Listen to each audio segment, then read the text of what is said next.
सैकड़ों मौके हैं। सिर्फ कुर्सी से मतलब और पंजाब ने की थी, दुश्मन की जड़ों को हिला दिया। पूछूंगा भूपेंद्र हुड्डा से कि अब तेरा क्या होगा कालिया।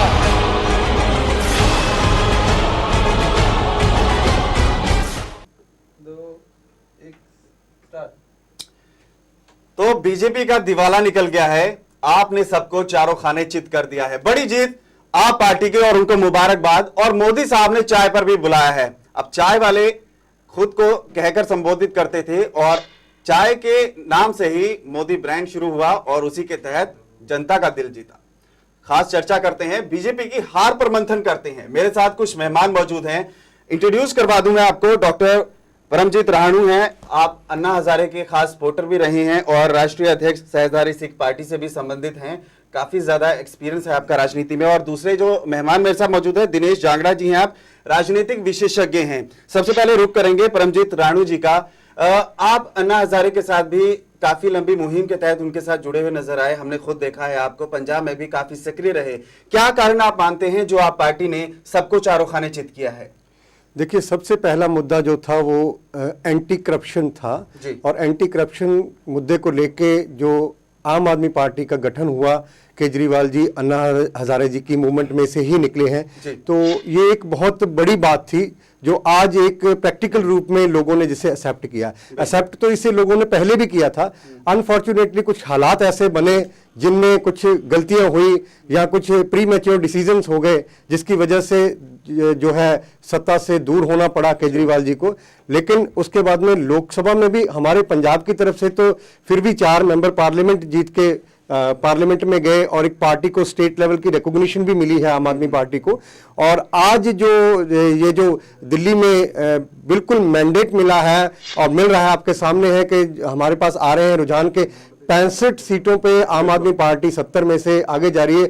ऑपोजिशन बिल्कुल खत्म हो रही है। जिस तरह कांग्रेस को खत्म किया गया था बीजेपी की तरफ से, आज आम आदमी पार्टी ने उसी तरह सत्ता में आके दोबारा एक एग्जांपल सेटअप कर दी। और मैं समझता हूं कि ये लोगों की आवाज है, लोगों का रिएक्शन है। और 7-8 महीने में जो बीजेपी से लोगों की एक्सपेक्टेशंस थी वो पूरी ना होने की वजह से लोगों ने दोबारा ये तब्दीली लाई। दिनेश जी से भी जानना चाहूंगा। दिनेश जी, आप ये बताइए, कहीं ना कहीं आपको नहीं लगता डॉक्टर हर्षवर्धन को यहाँ पर दरकिनार किया गया, उनको लाया जाता, प्रोजेक्ट किया जाता सीएम पद के लिए तो ज्यादा बेहतर होता? और किरण बेदी हालांकि बड़ा नाम थी, जिस तरीके से निजी तौर पर उनका तबका देखा जाए, जमीनी स्तर की नेता हैं, अधिकारी भी रही हैं, क्या कारण माना जाए? देखिए, यूं है, सबसे पहले जो सबसे बड़ी गलती मैं मानता हूं बीजेपी की इस ड्यूरिंग इलेक्शन कैंपेन जो है, उन्होंने सबसे बड़ी गलती करी है कि वो सबसे पहले मोदी आगे आए।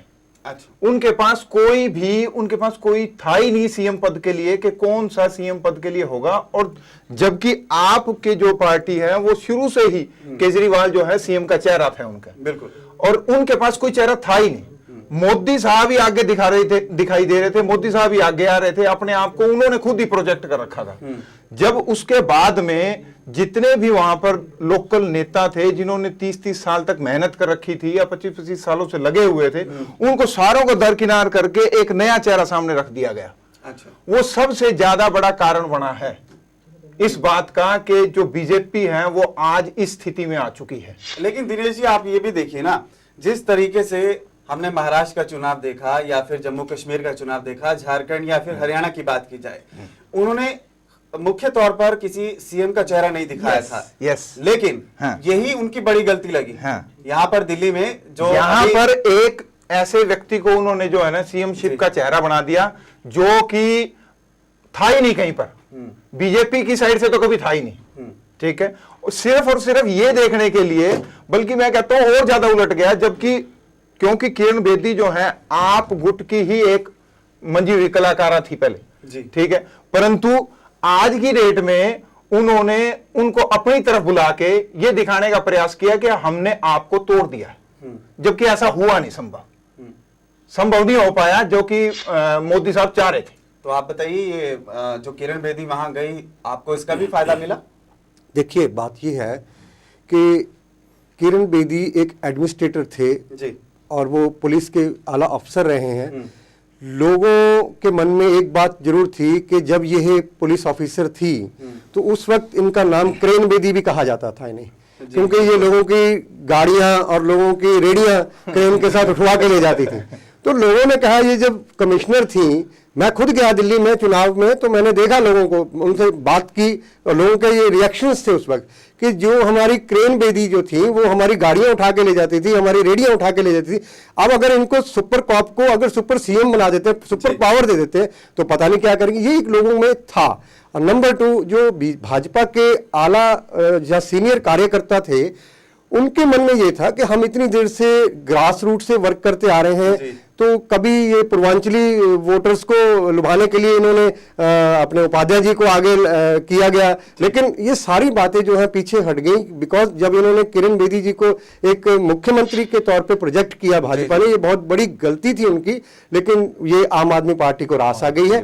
और ये एक बहुत सही बात है जो भाई साहब ने कही है। दिनेश जी, गुटबाजी भी नजर आई कहीं ना कहीं दिल्ली में। बिल्कुल गुटबाजी उस वक्त शुरू हो जाती है जिस वक्त आप जो है ना जी, किसी भी फील्ड वर्कर को, किसी भी पार्टी के फील्ड वर्कर को उस वक्त नाकारा कर दोगे, या काम करने के लिए उसको कहोगे नहीं, या उसको किसी भी तरह से राजनीति से हटाने का प्रयास करोगे, उस वक्त गुटबाजी शुरू हो जाएगी। और ऐसा ही यहां पर हुआ है। दूसरी बात जो मैं कहना चाहूंगा अपनी तरफ से, वो ये कि मोदी साहब का ड्रामा खत्म हो गया। मुझे ऐसा लगता है कि मोदी साहब का आज ड्रामा खत्म जो है ना शुरू हो गया है, कि उसका काउंटडाउन शुरू हो गया। आपके समर्थक लग रहे हैं मुझे। नहीं, आपका समर्थक की बात नहीं है ये। मैं एक बात कहूंगा यहाँ पे, की बात नहीं है ये। बात ये है कि जितने भी वो वादे कर रहे थे जी, जितना भी वो सब कुछ कर रहे थे नेशनल लेवल पे जी, वो आज ये देखने में आया कि वो कहीं ना कहीं एग्जीक्यूट नहीं हो पा रहे हैं। बिल्कुल बिल्कुल ठीक है, वो यदि एग्जीक्यूट होते तो उसका जो है सारा का सारा प्रभाव नजर आता है इस इलेक्शन में भी। नहीं, लोग ये भी कहते हैं जिस तरीके से मोदी पहले प्रधानमंत्री बने, संघ से शुरुआत हुई, वो आम लोगों की तरह जाने जाते थे कि जैसे आप हैं, जैसे हम हैं, या कोई और नेता आम आदमी पार्टी की तरह। लेकिन जिस तरीके से मोदी ब्रांड बना, उनकी जो ड्रेसेस का तरीका था, अभी 10 लाख की जो उन्होंने ड्रेस डाली थी, ओबामा साहब आए थे, वो भी काफी विवादों में रही थी। तो लोगों को कहीं ना कहीं जनता जनार्दन सब कुछ समझती है, एक मैसेज आता है। दिनेश जी, बिल्कुल, मैं ये कहना चाहूंगा, चलो मैं इस बात पे नहीं आता कि वो 10 लाख की थी या 9 लाख की थी, मैं इस बात पे नहीं आता, परंतु मैं इस बात पे जरूर आना चाहूंगा कि प्राइम मिनिस्टर ऑफ इंडिया को ये क्या जरूरत पड़ गई थी कि यहां पर धारीदार नरेंद्र दामोदर मोदी लिखवाने की। मेरे को नहीं पता चला कि वो उससे क्या शो करना चाह रहे थे, वो अपनी पर्सनैलिटी को निखारना चाह रहे थे या बताना चाह रहे थे, मुझे नहीं पता चला आज तक कि वो क्या मतलब देश को संदेश देना चाह रहे थे उससे, कि प्राइम मिनिस्टर ऑफ इंडिया क्या कहना चाह रहा है अपने कपड़ों पर अपना ही नाम लिखवा। जी जी जी। तो रानू जी, आपसे जानना चाहूंगा, बीजेपी ने क्या कम आका केजरीवाल और आपको? नहीं, देखिए बात यह है जो अभी भाई साहब ने कही है बात कि नरेंद्र मोदी जी का ड्रामा खत्म हो गया, तो मैं ये कहूंगा कि ये अभी प्रीमेच्योर बात है। बिल्कुल बिल्कुल, ये ड्रामा अभी खत्म इसलिए नहीं माना जा सकता क्योंकि 5 साल अभी भाजपा ने सेंटर पर भी राज करना है। बिल्कुल। और माननीय केजरीवाल जी के लिए बहुत बड़ी चुनौती है, क्योंकि जो स्टेट है दिल्ली, वो अभी पूर्ण रूप में स्वराज नहीं है उसके पास, अपने उनके पास अभी बहुत चुनौतियां हैं। उन्हें अभी सेंटर से बहुत लड़ाई लड़नी पड़ेगी और लोगों के जो किए हुए वादे हैं उन पर भी उतरना पड़ेगा। अब जहां तक मोदी जी की बात है, नो डाउट वो भाजपा के ही नहीं, हमारे देश के ही एक आज मतलब नेता हैं, और थोड़ी सी गलती इस बात में उनसे हुई है कि जो वो दिल्ली के चुनाव में उन्हें मेन एक छोटे नेता के साथ उनको भिड़ाकर उनका कद छोटा करने की बात की गई, उसमें उनको इन्वॉल्व नहीं होना चाहिए था। अगर उनको साइड में रखा जाता तो शायद इस चुनाव में और भी फर्क निकलता। दूसरी बात यह है कि जैसे केजरीवाल जी एक बार डाउन गए, फिर अब मेजॉरिटी के साथ ऊपर आए हैं, इसी तरह अगर भाजपा को इस लड़ाई से कुछ सबक मिले तो मैं समझता हूं भाजपा, ऐसी बात नहीं है, आगे भी उभर के आ सकती है। तो ऐसी इसमें कोई इतनी ज्यादा खुशी की बात भी नहीं है। अब ये चुनौतियों की बात है, खुशी तो जो है वो आज का दिन ही है, आज के बाद तो चुनौतियों की बात शुरू हो जानी है, और उन चुनौतियों को कैसे फेस करना है ये एक लड़ाई होगी। दिनेश जी, अहम सवाल आपसे पूछना चाहूंगा, बीजेपी की अब हार तो निश्चित है, अब साफ तो हो ही गया है, बहुत बड़ी लीड उन्होंने ले ली है, लेकिन 65-4 का। जी जी, एक सवाल ये है, अब बड़ा सवाल ये खड़ा होता है, अब जो हार का ठीकरा है, क्या वो किरण बेदी के सिर जाएगा या मोदी के? मुझे लगता है जहां तक मोदी के सिर ही जाएगा, क्योंकि चुनावी प्रचार उन्होंने ही जमकर किया है। देखो, मेरा भी मानना यह है कि नरेंद्र मोदी ही इसके लिए जिम्मेवार है। जी, ठीक है, क्योंकि जो प्रोजेक्शन हुई है, मेरे को जितना मतलब समझ में आता है। उसमें इवन आरएसएस भी साथ में नहीं थी कि भी इसको किरण बेदी को जो है ना सीएमशिप का चेहरा बनाया जाए। तो वो अकेले थले के पड़ गए हैं इस मामले में। ये निर्णय मात्र और मात्र अमित शाह और उनका था।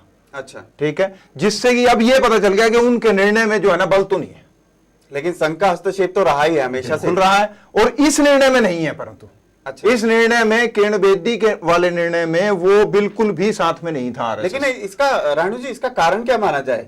जो अभी संघ का दखल नहीं था और अमित शाह, और दिनेश जी कह रहे हैं अमित शाह और मोदी का फैसला था, लेकिन संघ का तो हमेशा हस्तक्षेप रहा है। नहीं, ऐसे है, जो आरएसएस है वो एक संगठन है, नो डाउट के एक जो बीजेपी को एक पॉलिटिकल विंग माना जाता है, कहा जाता है कि ये आरएसएस की ही शाखा है। तो परंतु कई मामलों में जो आरएसएस है वो हस्तक्षेप नहीं करती। बिल्कुल, मैं भाजपा में रहा हूं, मुझे पता है। और आरएसएस जो है उसका एक सेपरेट एजेंडा होता है, सेपरेट इशू होता है। अब यहाँ पर इसमें कोई दो राय नहीं है कि किरण बेदी जी को भाजपा में as a CM candidate project करने में आरएसएस का कोई हाथ नहीं था, ना ही आरएसएस इससे सहमत थी। ये अखबारों में, मीडिया में हर बात आ चुकी है। लेकिन ये जो प्रोजेक्शन किरण बेदी जी की हुई है, ये एक दो धारी तलवार थी।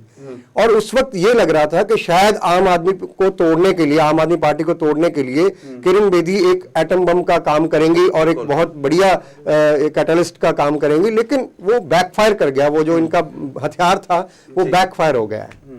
लेकिन ये जो दलित तबका था या फिर मुसलमान वोटर की बात की जाए, ये आपकी तरफ ज्यादा इस बार इंटरेक्ट हुआ है, इसका कारण क्या माना जाए? बीजेपी की जो ये सेक्युलरिज्म की जो चीज थी वो उनको काफी नुकसान पहुंचा गई।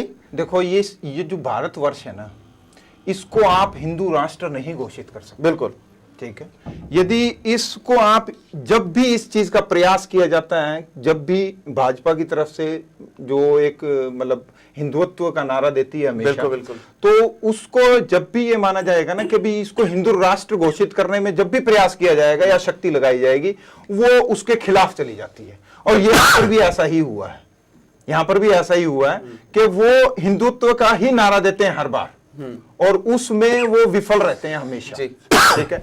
दूसरी बात यह है कि जो मैंने ड्रामा कहा था उसमें मैं और ज्यादा ऐड करना चाहता हूं। वो इसलिए ऐड करना चाहता हूं कि जो मोती है वो सबसे बड़े एक्टर हैं सर।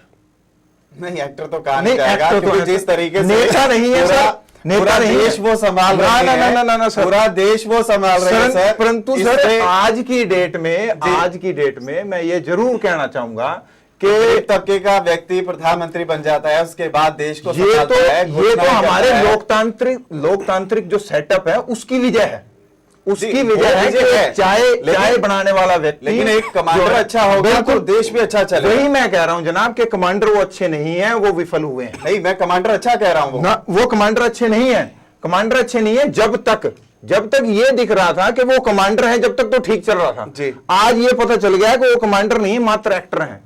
वो सिर्फ और सिर्फ, खैर एक्टर तो नहीं कहा जाएगा, आपसे जानना, मैं तो अपनी तरफ से जरूर कहूंगा जनाब, आपसे जानना चाहूंगा ये दलित और मुसलमान वोट जो है आपको मिला, इसका कारण क्या है? देखिए, पिछली बार आम आदमी पार्टी जो है वो रूरल एरियाज में बहुत ज्यादा विकसित नहीं हो पाई थी जी। इस वक्त जो है ज्यादा वोट्स रूरल एरिया से आई हैं जी। और झुग्गी वाले जो लोग थे उनको ये जो कहा जाता था कि आपकी झुग्गियां बना दी जाएंगी और जी आपको मकान बना दिए जाएंगे, झुग्गियां तोड़ दी जाएंगी। ये तो वादे उन्होंने भी आज वादे तो आपने भी किए, आज केजरीवाल ने वादे आपने भी किए, बीजेपी ने भी किए थे। केजरीवाल जो अभी सेंटर में सरकार यहाँ पर मोदी की है, लेकिन देखना ये होगा अब आप किस तरीके से उस चीज को टैकल करती है। एक ब्रेक के लिए रुकूंगा, ब्रेक के बाद और भी खबरें हैं और भी मुद्दे हैं जो यहाँ पर चर्चा में लाए जाएंगे, और ब्रेक पर जाने के बाद आपको कुछ रिएक्शन भी सुनाएंगे दिल्ली से, क्या कुछ कहा है नेताओं ने। एक ब्रेक के लिए रुकते हैं।